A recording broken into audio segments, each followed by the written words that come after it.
నమస్తే కంట్రీ న్యూస్తో మీ మణిబాబు.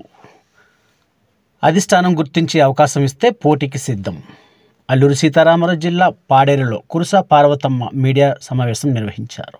అనంతరం ఆమె మాట్లాడుతూ ఏజెన్సీ ప్రాంతాలైన జిల్లాలలో నాకంటూ ఒక ప్రత్యేకమైన గుర్తింపు ఉందని, నేను గిరిజన ప్రాంతంలో అన్ని జిల్లాలలో ఉద్యోగరీత్యా అనగా గిరిజన సహకార సంస్థలో సేల్స్మెన్గా మొదలుకొని జీసీసీలో తనకంటూ ఒక ప్రత్యేకమైన గుర్తింపు, సూపర్వైజర్ మరియు డివిజనల్ మేనేజర్గా అనేక సేవలు అందించానని, గిరిజన ప్రాంత ప్రజలు మన్ననలు పొందుతూ ఎక్కడ ఎటువంటి అవాంఛనీయ సంఘటనలు తానివ్వకుండా నాకంటూ ప్రజలలో స్థిరస్థానం సంపాదించుకున్నానని, కనుకనే తనకంటూ అధిష్టానం గుర్తించి ఇచ్చినటువంటి అవకాశాన్ని పూర్తి స్థాయిలో పార్టీ గెలుపుకి నమ్మకంతో ఉన్నానని ఆమె మీడియా ముందు తెలిపారు. ఈ కార్యక్రమంలో పార్టీ కార్యకర్తలు, కుటుంబ సభ్యులు పాల్గొన్నారు.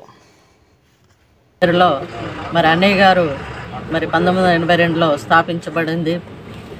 ఆ రోజు నుంచి ఈ రోజు వరకు అన్నయ్య గారు స్థాపించిన భారతీయ జనతా పార్టీ బలోపేతానికి కృషి చేసుకొని వస్తున్నాము. అలాగే మా ఫ్యామిలీ అంతా కూడా అన్నయ్య గారు స్వర్గస్థులైన తర్వాత దాదాపు కూడా దానికి పార్టీ బలోపేతానికి ఎంతో కృషి చేస్తూ వస్తున్నారు. అలాగే నేను అన్నయ్య బీజేపీ పార్టీలో వచ్చిన తర్వాత అనేక రకాలుగా కృషి చేస్తూ వాళ్ళకి అన్నయ్య గారికి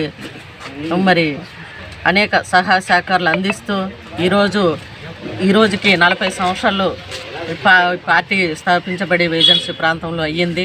ఈనాటి వరకు కూడా నేను ప్రత్యక్షంగా కాకపోయినా పరోక్షంగా ఎంతో సేవలు అందించి ఉన్నాను. అలాగే మొన్న రీసెంట్గా గిరిజన కార్పొరేషన్లో డివిజనల్ మేనేజర్గా చేస్తూ రిటైర్ అయ్యి ఉన్నాను. రిటైర్ అయిన తర్వాత పూర్తి స్థాయిలో భారతీయ జనతా పార్టీకి రావడం జరిగింది. అప్పుడు పరోక్షంగా సేవలు అందించాను, ఇప్పుడు ప్రత్యక్షంగా పూర్తి స్థాయిలో సేవలు అందిస్తున్నాను.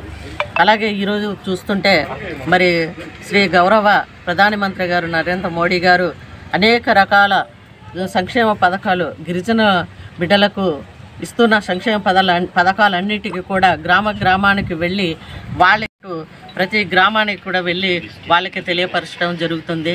అలాగే రీసెంట్గా వికసిత్ భారత్ సంకల్ప యాత్ర కూడా గౌరవ ప్రధానమంత్రి గారు పెట్టిన దానికి ఆ కార్యక్రమంలో పూర్తి స్థాయిలో ఇన్వాల్వ్మెంట్ అయ్యి ఎంతో సేవలు అందిస్తున్నాము. అలాగే మొన్న డిసెంబర్ 31వ తారీఖు కూడా నారీ శక్తి సమ్మేళనం అని అతిపెద్ద కార్యక్రమము మహిళలు ఈ అల్లూరి సీతారామరాజు జిల్లాకు సంబంధించిన మహిళలు అనేక రకాలుగా టీచర్స్ అవని, ఉద్యోగస్తులు అవని, అలాగే వైద్య విద్య రంగాల్లో అన్ని రంగాల్లో ఉన్న మహిళలందరికీ కూడా, రాజకీయ మహిళలకు కూడా ఇన్వైట్ చేసి వాళ్ళు 1100 మంది వరకు మహిళలకు ఇక్కడ సమావేశం చేయడం జరిగింది. మహిళలందరికీ ఒకే తాటిలో తీసుకొని వచ్చి పాడేరులో ఈ నారీ శక్తి సమ్మేళనం అనే కార్యక్రమం కూడా మేము సక్సెస్ఫుల్గా జయప్రదం చేసుకోవడం కూడా జరిగింది. అలాగే ఈరోజు మేము ఎక్కడ కూడా రాజీ లేకుండా మా కుటుంబం తరఫున ప్రతి ఒక్క కార్యక్రమం కూడా ప్రతి ఒక్క గ్రామానికి కూడా ప్రతి ఒక్క గిరిజన బిడ్డకి అందేటట్లు మా సేవలు అందిస్తూ ఉన్నాము.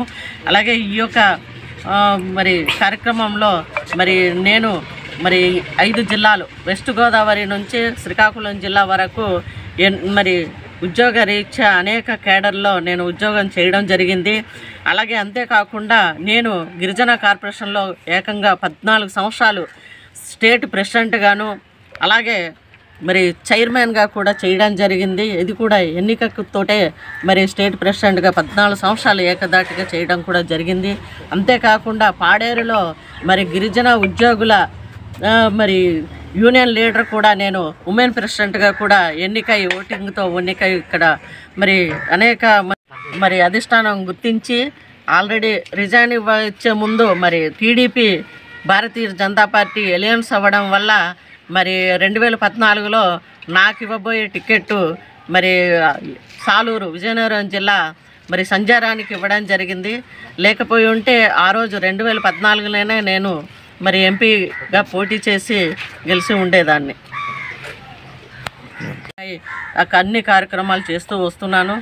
అలాగే ఇన్ని కార్యక్రమాలు చేస్తూ ఈరోజు పూర్తి స్థాయిలో బీజేపీ పార్టీలో వచ్చి సేవలు ఎన్నో రకాలుగా మరి భారతీయ జనతా పార్టీ బలోపేతానికి కృషి చేస్తున్నాను. కాబట్టి అధిష్టానము గుర్తించి నాకు మరి పాడేరు అసెంబ్లీ స్థానం కానీ లేదా అరకు పార్లమెంటు స్థానం కానీ మరి టికెట్ ఇచ్చినట్లయితే నేను గెలిచే అవకాశాలు చాలా ఎక్కువగా ఉన్నాయి.